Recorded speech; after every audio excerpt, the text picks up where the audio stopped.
We asked young Singaporeans of diverse backgrounds if you could ask Lee any question at all, no matter how weird or trivial or irreverent, what would it be? We came up with a list of almost 70 questions that gave us an insight into the issues that fire up young people. Among them, sexuality, gender, politics, disability, and love. Do you feel that women have attained equality in Singapore today? When you say equality, equality of what? Education, job opportunities, equality of arduous work? No, I mean, there are certain physical functions of the woman that's different from a man. I mean, these are realities in the West. They're trying to override these differences, and I think to their disadvantage. I mean, we recognize their different roles. Women become mothers. Women have responsibility to bring up the children. Men will have to share part of that responsibility, but they're not women. They haven't born the child. So how about single mothers? We did receive some comments that single mothers felt left out by some government policies, say for CPF or HDB flats. So could there be more done to help? I am no longer in charge. I can only express a personal view. I believe the way society is developed with the internet and travel abroad, we're going to have more single mothers. So you hold a more liberal view?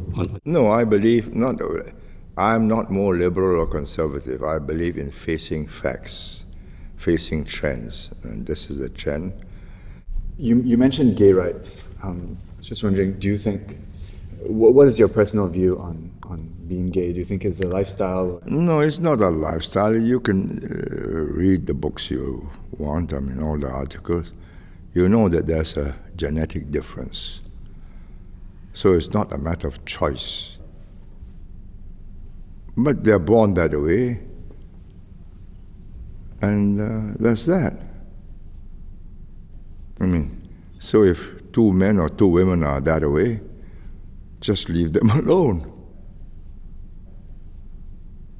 Whether they should be given rights of adoption is another matter, because who's going to look after the child?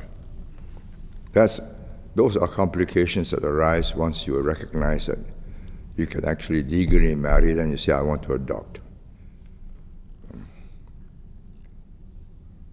But as far as I'm concerned, I believe Vivian Balakrishnan says it's not decisively proven. Well, I believe there's enough evidence that some people are that way, just leave them be. This is more of a personal question, and if one of your grandchildren were to... That's life. They are born with that genetic code. That's that. Dick Cheney didn't like gays, but his daughter was born like that, so he says, I still love her, full stop. It's happened to his family, so on principle he's against it, but it's his daughter, so you throw the daughter out. That's life. I mean, none of my children are gay, but if they were, well, that's that. One of the questions we got addressed the issue of political apathy, and the person who asked this question claimed that it was partly the result of how political activism doesn't have a place in our university campuses. I mean, do you think this is Let's go back to the history of it. Political activism meant the communists, right? And they were in charge of all the Chinese schools and Nanyang University. So we had to dampen their influence. We are now in a different stage. If we had difficult social, educational, and employment conditions, we're going to have political activism all the time, as you have in Thailand, or now in Malaysia, or in Indonesia. The activism comes not from being, discussing politics in your teenage years and at university. What is it you're interested in? You're interested in getting knowledge and getting yourself useful. You have to have a certain amount of experience in life to understand the difficulties people face, large groups of people face in life, and then you become an activist. I was not an activist in Raffles College or in Cambridge. I just listened, I watched, I learned. But when I came back and wanted to go into politics, I worked with the unions, and I decided we have to do something about this. They're underpaid, no future, their children. So I formed my ideas, discussed it with my friends. Hence we had the Women's Charter, full education in schools for everybody. And we were facing real problems. Not theoretical ideas about, socialism or conservatism or state ownership or private enterprise. These are real problems. We had a small country. We have a small country. We need national service to defend the country. So the first thing that came to my mind is, unless they have a stake, why should they fight and die for Wee Cho Yao's bank or Lee Kong Chian's sons and their homes and their shares? So I worked out the scheme, CPF, HDB flats, sold below market price. You can't sell it for 5 years, and we know that it'll go up in value. So everybody now in Singapore has a stake. Do you think something is missing in today's young makers? Well, of course. What are you going to change in Singapore? I ask you, what do you want to change in Singapore? Fundamentally, what they want is more growth, better homes, cars, more travel, better schools, better nurseries, better kindergartens. That's it. They are fringe items. So the intensity of feeling for the country and its future? No, not the intensity of feeling for the country. You have now more to lose, therefore you've got to fight to keep what you have. But you cannot, there is nothing you can do which will fundamentally lift us up to another plane. What can do that? Talent. Writers, thinkers, musicians, researchers, talented professionals who will attract more talent, and you become a lively city. That's not, it cannot be done overnight, but we're heading in that direction. And those who said this dull, sanitized society, absolutely nothing, they're wrong. We had, first things first, we've done it. Clean, green, law and order. Now we see IRs, bar top dancing, bungee jumping, reverse, whatever it is. If I can put the question another way, why should a young person enter politics today? What is there to fight for? What matters? You got to fight for what you have, right? If you lose what you have, and you become like the Philippines or Malaysia or Indonesia or Thailand, you've got a lot to lose, haven't you?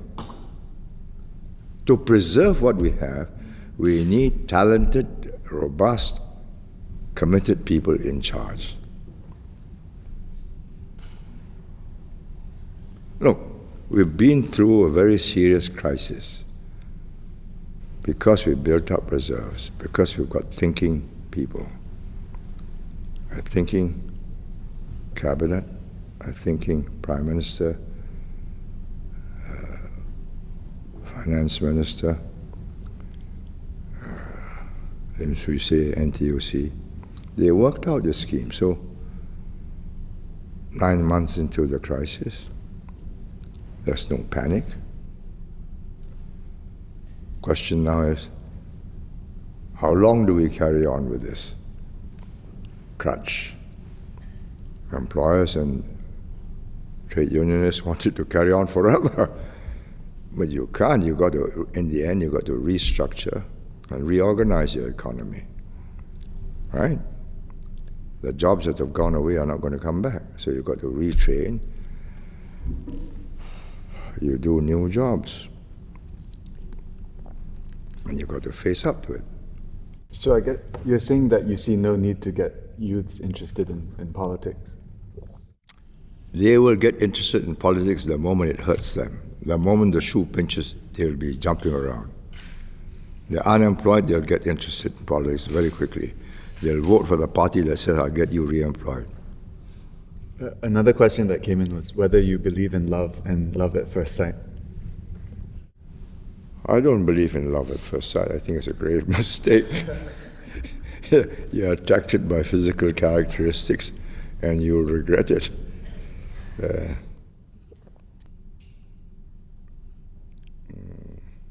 I married a woman whom I knew for a long time. I had no interest in her when she was a student at Raffles College with me because I was too young and preoccupied with my work.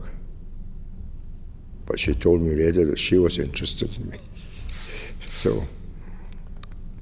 But during the war, I was making gum mucilage. So Young Yuk-tin was the chemist. So one production was my home, the other production was his home. And so I went to see, and there she was, and I said, oh, there was time on my hands. I was cycling, so I said, oh, she's a nice girl. So we became friends. And it gradually developed, and I carefully considered the problem. And I think I made the right choice. And with every passing year, we adjusted to each other until now. Even our habits become the same. That's life. Your secret marriage in Stratford? She's an old-fashioned girl with an old-fashioned family, and so was mine. So we did not want to have an illicit liaison, and it would be wrong, so we got married. But she was on scholarship, and my tutor would not have been very pleased to hear that I've got married, so we just kept it quiet. So she wore the wedding ring on a chain. All that I could afford was a platinum wedding ring. I think it was the right thing to do. But these days they say, what? I mean, I read, and then, was it your paper that reported that they did a poll on the teenage boys and girls now? More than 70% have already active sex, by the time they're 14, 15. Or whatever it was. I mean, I don't think that's a good idea. I would be very sorry to see my grandchildren or my granddaughter do that. No, I mean, after a while it becomes just a physical commodity, that's all. It doesn't make sense to me. Another question was, who is your favorite child and grandchild? I can't answer that question. All of them are favorites. But I would say the most likable fellow is my disadvantaged grandson. He's turned out very polite, well-spoken, well-behaved. Quite unexpectedly, because I used to take him around His mother died within a month of his birth. So my wife and I used to take him walking around the Astana at night. And we were very worried because he did strange things. When we changed the route, he would cry and knock his head against the ground. So I said, something's wrong with this boy.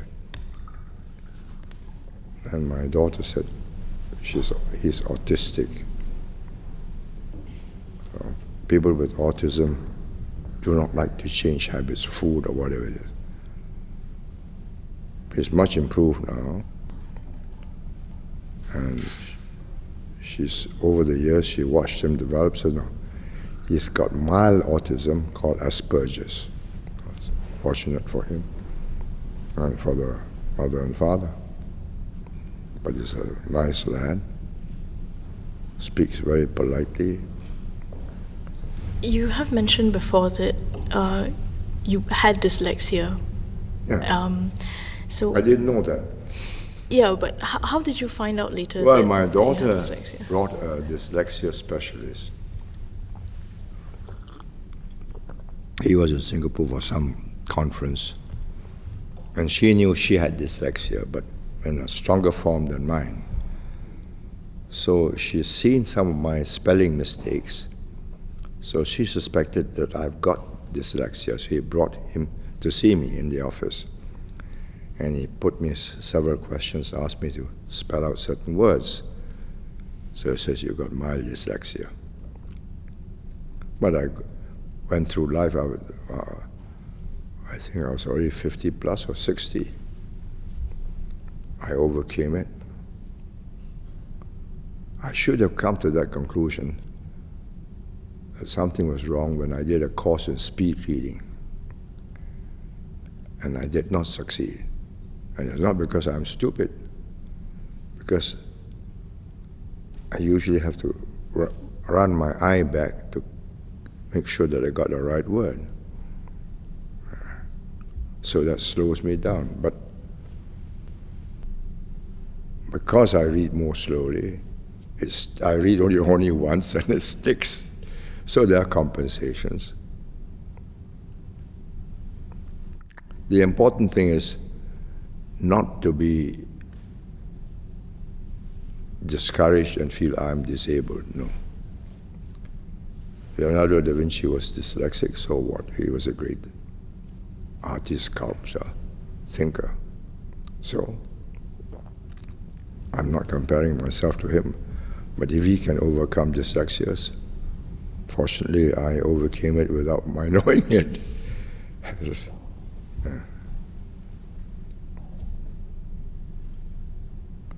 How do you think today's youths perceive you?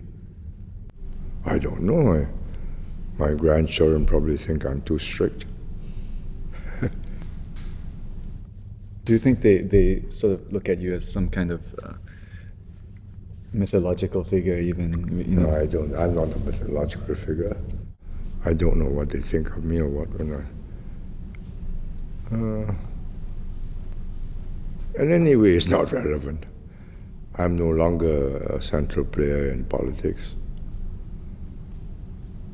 But you mentioned, several statesmen that you really admire. Do you hope to be remembered in the same way as them by Singaporean youth? No, I'm not. First of all, I do not classify myself as a statesman.